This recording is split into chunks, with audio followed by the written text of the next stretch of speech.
Welcome to my kitchen. I'm Chef Deborah from Greensboro, North Carolina and Roca's Bakery. Today we're going to be making an Italian lemon ricotta pound cake, and it's absolutely delicious.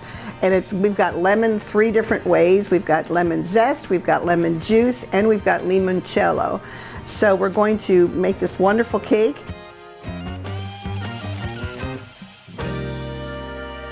And we're going to start with 1.5 cups of cake flour. We're going to put into our sifter. Even though cake flour is a very soft flour, it's a very tender flour and it makes for a tender cake. We like to sift it with all of our ingredients. And we have with this 2 teaspoons of baking powder, a teaspoon of salt, and that's all of the dry ingredients that we have. And we're just going to go ahead and sift it on a parchment paper. Now, you remember from my other episodes, parchment paper is readily available in the grocery store by the sheets. If you want to do this over a bowl, you can most certainly do that. But we're going to get ahead and get this sifted, and then we're going to cream our wet ingredients together. But I like to have everything ready to go, so when I start creaming, I don't have to stop and lose the air that I've already put into the butter and sugar mixture. And this ensures that all of the dry mixture is well incorporated together, but also even with cake flour, sometimes we get little lumps, as you can see in here, and we want to get all of those lumps out.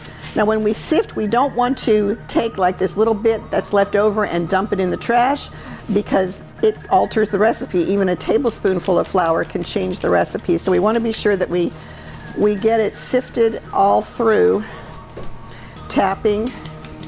Now the salt is regular table salt. I do not recommend kosher salt unless it's fine ground, because the kosher salt normally that you find in the grocery store is a coarse ground, and that doesn't dissolve as readily as it does a regular table salt. So we're looking at regular table salt. So we're done with our dry ingredients. We'll add that in a little bit. So what we're going to do is take 1.5 sticks of butter, or 3/4 of a cup of room temperature butter. It's important that it's room temperature so that it incorporates well and aerates well with the sugar. We've got 1.5 cups of granulated sugar, white sugar, and we're going to go ahead and get this going. We started out on slow until the butter starts mixing a little bit together with the sugar, and we're going to cream this well. Now creaming means we're just combining the butter and the sugar, and we're going to mix it or cream it until it is light and fluffy. And I think one of the biggest mistakes that home bakers make when making cakes, even pound cakes, is that they don't cream the butter long enough. It's really important that it gets to a light, fluffy texture. So we're going to increase the speed a little bit here. And in about a minute, we're going to stop and we're going to scrape the bowl, and then we're going to start it again. And right now, it's kind of clumpy and it's not mixing well together, but it will in just a couple of minutes. So you could expect the creaming process to take anywhere from 3 to 5 minutes. So, you know, the butter at room temperature, you can press the butter and you could leave an imprint, but if it goes down any further if it's really super soft, it will change the texture and the outcome of your cake batter. So if you get the butter too soft, pop it in the freezer for a couple of minutes to harden it up a little bit. It's better if you plan on making a cake in a week or a couple of days to pull a couple sticks of butter out of the refrigerator and just let it sit on the counter. It won't go bad, it'll be fine. We're going to stop and scrape the bowl down, and I'll pull out some here so you can see. So right now the texture is still sandy and it's not aerated, it's not light and fluffy, so we've got to keep it going until we see the kind of texture that we want to see. So I'm going to turn it on medium speed, and we're just going to let that go. So I'll talk about the other ingredients. So we have 1.5 cups of whole milk ricotta cheese. And it's important that it's whole milk. If you use a part skim, the cake won't be as rich. You can use part skim ricotta, but for me, I think if you're going to make a wonderful pound cake like this and add all these fresh ingredients and the limoncello, then you need to use whole milk ricotta. And we have 3 large eggs at room temperature. Again, everything is at room temperature. So if we would add the ricotta cheese that is cold out of the fridge to the creamed butter mixture, it would cause it to change temperature and lose some of the emulsification or the aeration that we have in the butter sugar mixture. I don't know if you could hear the change of the sound of what's in the mixer, but it stopped clumping against the sides of the bowl, and now it's starting to aerate more, and you don't hear as much noise in the bowl. So even if you can't see it, you can hear the change that is happening.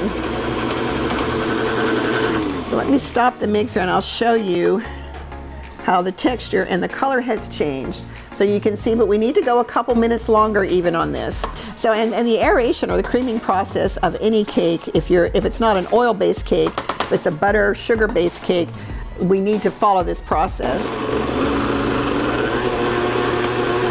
Sometimes we get impatient, we want to slam the mixer on high, and that'll just beat it too much. So if you get too much air in it, your cake will have what we call tunneling inside when it's baked, and you can see little holes in the cake, and that's because too much air has been put into the creaming process. So we don't want that either. So there's this happy sweet spot when you're creaming butter and sugar together before you start adding the eggs. I think that looks pretty good.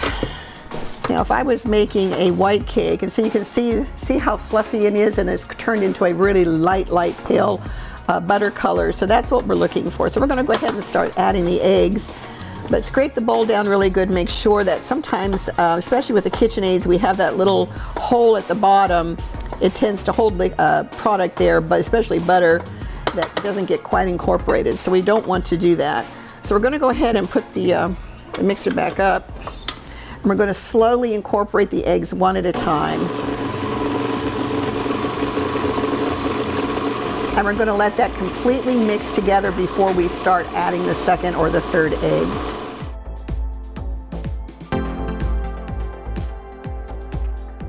So at this point, I'm just going to stop the mixer and we're going to scrape it down to make sure that the eggs are mixing well with the butter and sugar. We're going to let that go for about 30 seconds or so. And then we're going to be adding our extracts and our juices. We'll leave the limoncello for the last. So I've scraped the bowl down, and we're going ahead and add the 1½ cups of ricotta cheese into this mixture. And we just mix it till combined. We don't have to whip it. We just want to combine because we've already aerated the butter and the sugar. Let me show you what it's supposed to look like. Now, it will look like it's a little bit curdled, like this, but that's exactly what you want to see. Nothing is wrong with the batter. It's the ricotta cheese, and the ricotta cheese isn't a smooth cheese, or a creamy cheese, so that's perfectly what it's supposed to look like. So we'll make sure that all of it's scraped down and incorporated. We're going to turn the mixer on low again, so we have a teaspoon of vanilla, which gives it a little bit of a warm taste, and we're going to go ahead and put in 2 teaspoons or maybe a whole tablespoon. It's really the zest of a couple of lemons is what I put in there. Depends on the size of the lemon. So I'm looking for about a tablespoon of lemon zest, and we have a couple tablespoons of fresh lemon juice. So once you zest your lemons, just cut them in half and squeeze them. We don't want any seeds, so make sure we don't have any seeds in the cake. And this is a couple of tablespoons of limoncello. And you can find limoncello in the liquor store, at home. In Greensboro, it's in the liquor store. I don't know here in New York where they sell it, but I'm sure the liquor store has it. So right now we're going to go ahead and we're going to add this in a couple of increments. So this is the cake flour, the dry mixture. You don't want to dump it all in at once. We just want to incorporate about half at a time on low speed.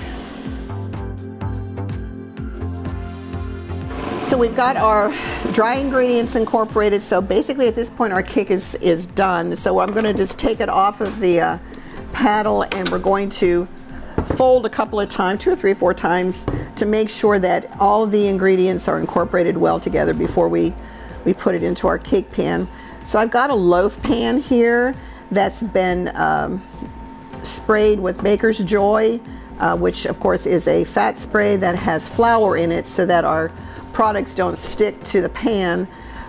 If you don't have Baker's Joy, you can certainly use butter. And then I sprinkle the inside of the pan with sugar and then tap out the excess sugar. So you can see now that we're just finishing incorporating the dry ingredients, because this is cake flour, and cake flour has a much lower protein content than regular flour does. Usually about 10 to 11%, sometimes even lower depending on the brand. We don't want to beat this too much because it will activate the gluten and the cake could become a little tougher than what we want. So right now it's folded well, and this is what our batter should be looking like. Nice creamy, but again you can see the ricotta cheese in it, so it's not going to be creamy like another type of cake batter because we have a lot of ricotta in it. So you just pour the cake batter into the pan, and this is a really quick cake to throw together if you need a dessert in a hurry. It does take about an hour to bake, so you do have to allow for the bake time. But as far as prepping it, if you have all the ingredients at home, you got your limoncello in your bar and your liquor cabinet, you got a couple of lemons or even lemon extract. If you don't have the fresh lemons, that's fine too. So I've thrown this together so many times quickly. If we ran out of cakes at the bakery and we needed another cake for the cake plate, we went ahead and did that.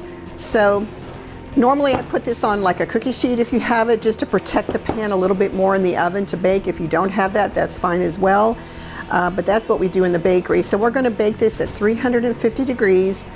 Like I said, for about an hour, and then start testing it. I would start testing it about 45 minutes, just so that you don't overbake it. But because there's so much ricotta cheese in here, and we've got 3 eggs, and we've got the butter, it's really hard to overbake it to the point where it's really dry. But just be mindful and set your timer. So we're going to get this in the oven and let it bake, and then we're going to go ahead and when it's cooled, take it out of the pan, and we're going to soak it with limoncello and make a glaze to put over it. So we'll see you back shortly.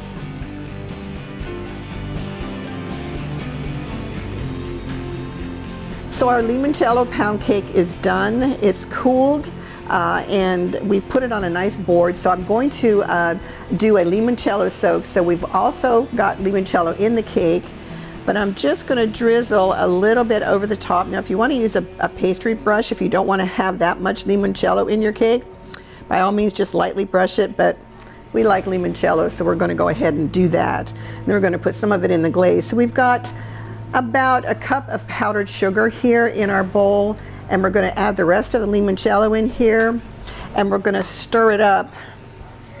And when you're making the glaze, it doesn't take but maybe a couple tablespoons, if that, of liquid to turn the glaze into the texture that we want. So we want to be sure that it's stiff enough that we can drizzle, but it's not going to just completely run off the cake. We want it to stick a little bit. So, and my staff in the bakery kitchen, they tell me that I never get a big enough bowl because I'm always throwing, when I'm making glaze, I'm always throwing it everywhere, but it's a messy job, but it wipes up quickly. As you can see, I'm just going to add like maybe a teaspoon more, and that should probably give us the consistency that we want for the glaze. Now this cake can be fragile, so make sure that it's cooled completely. Cool it in, when it comes out of the oven, cool it for about 15 or 20 minutes in the pan to make sure, and then invert it. Take a plate or another pan and invert it like this so that it doesn't break, and then put it on a rack and let it completely cool. Don't try to move it until it's completely cool, otherwise it can fracture a little bit. And this is still a little thick, so we're going to add maybe a half a teaspoon more of powdered sugar. I think that'll give us what we're looking for. Now when I'm glazing donuts, I have a little secret ingredient that I'll share with you. I put about 2 tablespoons of light Karo syrup in the glaze, and it gives it a nice super glossy sheen that sticks to the donuts really well. So what we want to do is just drizzle this glaze over the cake, the whole length of the cake. Now what I've done before as well, if you want a different kind of presentation, you can thin it out a little bit more and completely cover the cake and take an offset spatula and spread it around. But for today we'll do something a little more rustic and fun since it's on a board. Now you can bake this cake in little mini bundt pans. A lot of women have those in their kitchen, or men if you're the baker in the house. You can certainly bake this cake in little mini bundt pans, but you need to alter the bake time because the bake time is much less time. So if you're doing mini bundt pans, you're probably looking at, start checking at 20 minutes. So it reduces it significantly. So we're going to use all this glaze and just drizzle it like that. And there's our finished product. Let me see, get some glaze there. This is our limoncello ricotta pound cake. So we're going to go ahead and cut and plate our limoncello pound cake, and I usually serve very thick slices of this pound cake because it's just so delicious. So that's our pound cake. Now if you bake it in a smaller pan, it'll be a taller cake, but this is perfect with a cup of espresso or a cup of tea, whatever your preference is, for a midday snack or evening dessert.